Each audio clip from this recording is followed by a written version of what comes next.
Ungasitshela igama lakho mama lokuthi uvele ungubani sibi? Mina nginomsa Dube.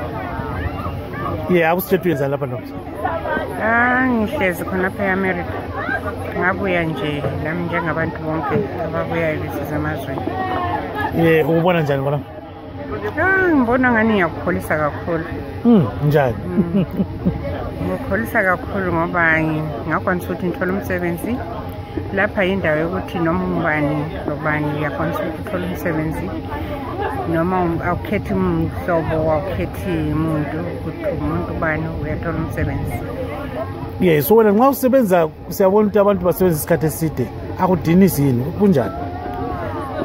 Singathi kuyadinisa khona but ungacabanga ukuthi usebenza imali lokukhumbula isihlobo esisekhaya ukuthi udubo lungakanani olutshiye ekhaya uqina ngamandla usebenza ngamandla. So wena usebenza umsebenzi onjani kodwa?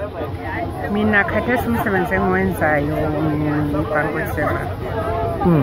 Kunjani kodwa umsebenzi wakho umnandi phela? Ngiyawuthanda kakhulu. So akusitshela abanye abantu ukuba zisebenze labo nje ngabantu beZimbabwe bodwa kumbe kunjani? Angila abantu beZimbabwe but ngabantu abatshiyene abavela from different countries engisebenza labo.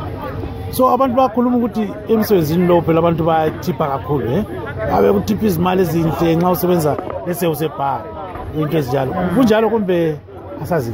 Hayi lelo iqiniso sibili.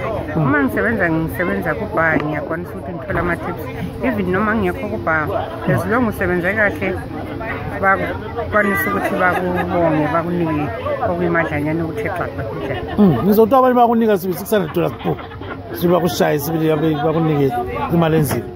Mina ngaze ngithola imali engange-600 but at least 300 ukusiya phansi leyo bakwanisa ukuthi bakunike bekubonga ukuthi usebenzela kakuhle.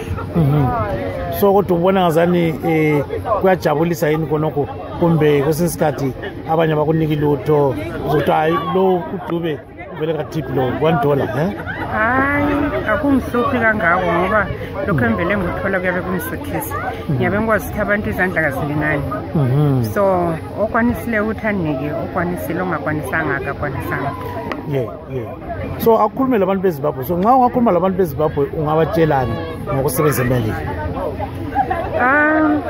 Ngingathi ukusebenza eMelika kuhle ngezinye indlela eZimbabwe lakho kulungile ngoba la emazweni uma ungazange waklokha in awutholi imali. Ngingagula ngivuke ngibulawa yisisu angeke ngikwanise ukuthi ngiye emsebenzini angisoze ngikwanise ukuhola but uma ngisekhaya ngingagula ngihlale even ama-3 days kodwa imali yami ngizayithola injalo. Yibo ubuhle bakhona but imisebenzi ekhaya iyahlupha ayitholakali kangako. So lapha-ke ungazithwala uyahola kumbe uhola? Ngingazithwala angikhona ukuhola. Ngizahlala ngiyabe ngihola imali yami emvele ngiyenzile like okuthiwa i-PTO yami engiyabe ngilayo ngiyoyisebenzisayo ukuthi ngibhadale ukuhlala kwami ekhaya. Kodwa azake likhulume ngakho labaqhashi khonokho? Abaningi bayakhuluma lapho but akula ngendlela ngoba bakuthola kuvele kunjalo.